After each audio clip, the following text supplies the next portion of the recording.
Hey guys, Darren here with a box review of 1994 Score Baseball Rookie and Traded set.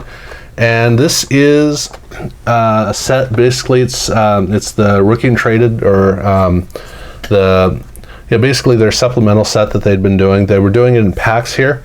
It's a 164 card set, and the set has some inserts and some parallels.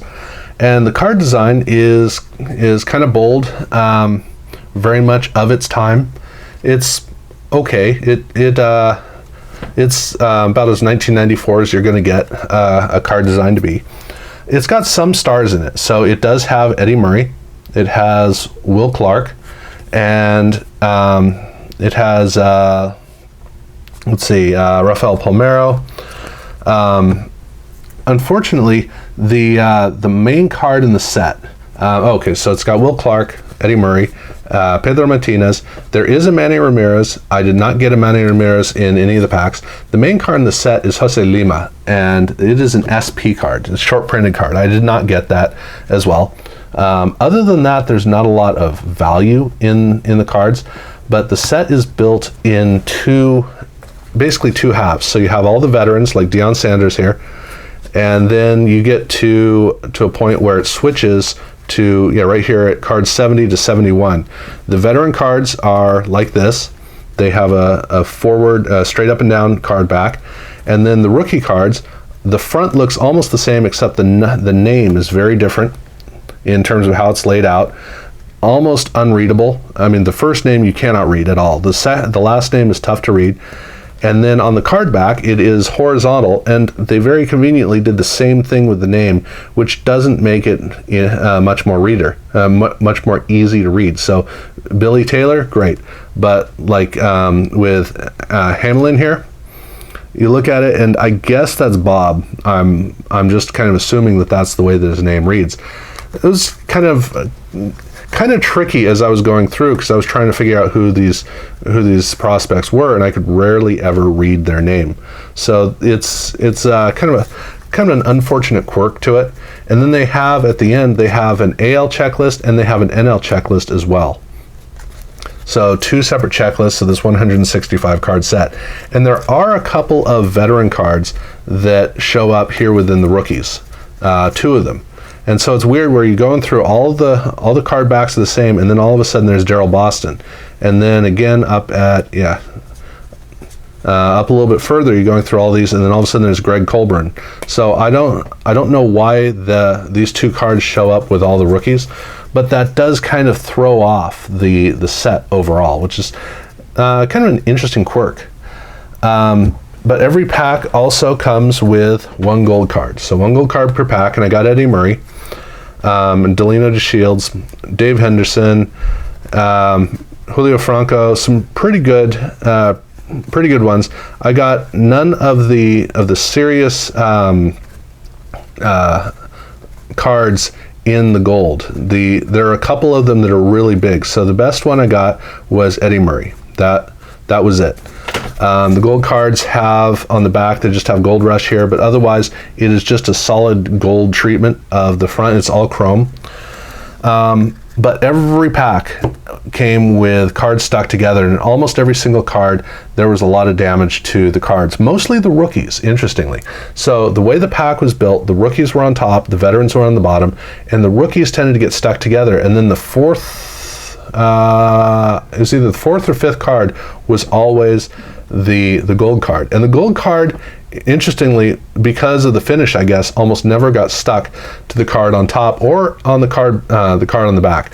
So these two cards here, which is Javier Hernandez and Carlos Delgado, these are damaged on the back. This was an abrasion mark from removing cards, but only two got damaged on the back, and only two got damaged on the front, and one was Eddie Taubensee, and Scott Sanderson was the other, and it's just some abrasions here.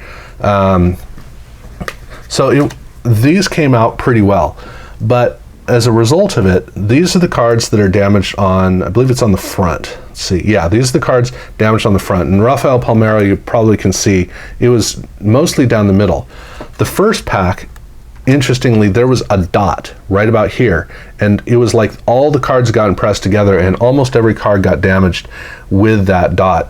But most of the rest of the time, it was just from the binding itself that had caused the upper cards to get stuck together. So I separated them out. These are the ones damaged on the front. These are the cards damaged on the back. And you can see that there are a lot of cards that were damaged. Not a crippling amount, but in the main set, I am within 40 cards of the main set. So I have 125 out of 165 cards in the main set. The doubles is almost the same amount. But then I ended up coming within 12 cards, period, of the main set, because these are damaged cards that I needed for the set, including Eddie Murray. And then these are the ones from the back, and then from the front, I got another 5 cards. So between them, the box itself had 153 of the 165 cards. So that would have been a lot better, being within 12, but because of the damaged cards, I came within 40 cards of a complete set, which for a 165 card set, that's a quarter of the set. So that means that this isn't the kind of thing where I want to put the rest of it together. If I wanted to get the set, I'd either buy one or get another box and try to feed them together.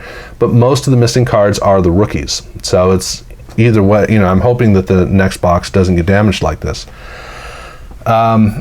The gold set, it's always fun to pursue these, and these are fun. These types of sets are fun to pursue if you can open a bunch of boxes, because it's a 36 card box, so I got 36 cards, and there are a few doubles in it. It's not much.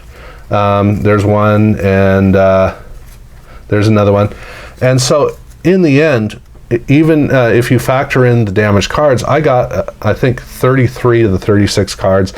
But that's just scratching the surface of getting all the way to the full 165 cards. It'd take 5 boxes with no doubles to do it. So yeah, probably not happening. But it is fun to work on those types of sets, and that was one of the fun things to do at the time. And this box was pretty affordable, so it might be pursuable. Not worth it, but it'd be fun to pursue. But they did have a couple of insert sets, changing places. I got Delino DeShields, so not one of the good ones. And these cards are they're okay, kind of a notebook kind of design. And then a much better design is the Super Rookie, and I got Brian Anderson, so not a great one here, but those were the 2 doubles that I got, or 2 inserts I got. I think there are 3 insert sets, and I got the 2 that were rated at 1 per box. Let's see. Changing Places, 136, Rookie Redemption. Oh, there's a Rookie Redemption. So yeah, basically you're going to get, you should get 1 of each of these per box. And these are the ones I happen to get. Both of them are pretty valueless, but fun to get. And they came kind of late in my hunt. Now, if the cards hadn't been damaged, this would have been a lot more fun. It would have been nice to get within 12 cards of the set. And the way the Score Gold Rush cards come out, I think that they're really fun, really neat parallels. They're a lot easier to get than what Upper Deck was doing with Choice at the time, and that's something I like about these. So this is the kind of thing where if you want to sit down and have that fun experience of a kid of finding something amazing in every pack, that's what these cards are really about. The 94 Score gives you that. Card design itself is okay, it works. The set isn't all that exciting, but they didn't have a lot of great rookies going through at this point. So Manny Ramirez, Pedro Martinez, those are basically the ones that you're looking at. But it is one of those fun little ones that if you can get it cheap, it can be a lot of fun. And as long as it's not too damaged, then it's not too bad. So I did have fun. I enjoyed this. Not the greatest experience in the world, but hey, still, it is a pretty good experience overall. Mainly because every pack does have one of these, and that's kind of the key. So yeah, that's my take, and thanks guys for watching.